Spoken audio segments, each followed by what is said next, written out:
Gone are the days of near endless amenities and big paychecks. The news of mass layoffs and hiring freezes from big tech companies have become a common phenomenon now. Recent firings by Twitter and Meta have left thousands of employees out of work. The pink slipped have been left wondering if at all they would find another job anytime soon. Now Amazon is also following suit. News is that the e-commerce giant will lay off approximately 3% of its workforce in tranches. So the big question is, why these layoffs? While we all know that a change in ownership triggered the mass layoffs at Twitter, the reasons vary from firm to firm. But a majority of it, directly or indirectly, point towards one thing: an imminent global recession. Firms across the world are already fighting the headwinds of an economic slowdown. Consumer demand has gone down and the pandemic-triggered online retail boom failed to sustain. Twitter has fired almost 50% of its global headcount. Meta has fired almost 13% of its workforce. Apple has put a hard tap on hiring.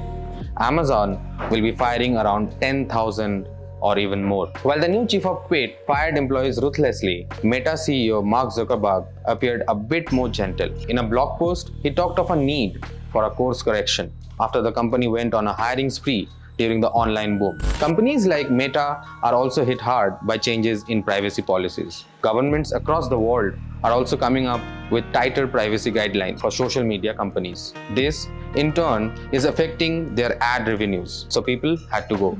Apple blamed the economy for its hiring slowdown.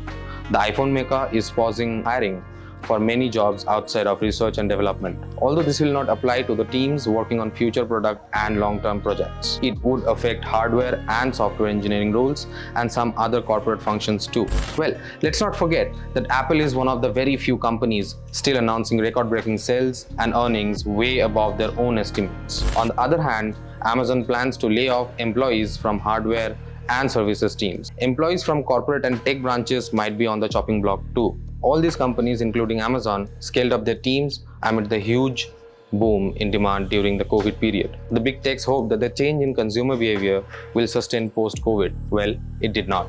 As people started going back to their offices, demand for gadgets like Alexa or a Fire Stick went down. Inflation made matters worse, hence the layoffs. Netflix also plans to let go a considerable chunk of their workforce. The streaming giant has been losing customers in the past few quarters, and it also plans to introduce an ad tier plan to be rolled out in the coming weeks. Netflix also plans to enter new businesses. They want to add products like gaming to their portfolio, hence restructuring and layoffs en masse. Companies like Microsoft, Intel, Seagate have also decided to cut jobs. Customers lowering their demands for new gadgets and PCs are affecting these companies. The demand slump is such that many companies are struggling to clear their own inventories that are still lying with their vendors. As big techs continue to restructure themselves for a rainy day, job losses, hiring freezes, and pay cuts might just be the new normal for the global IT sector.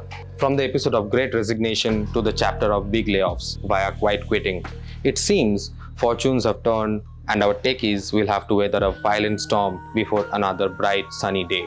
Well, that's all for now. For more news, views and updates, keep watching our videos. Also, please like, share and subscribe to Economic Times. Thank you.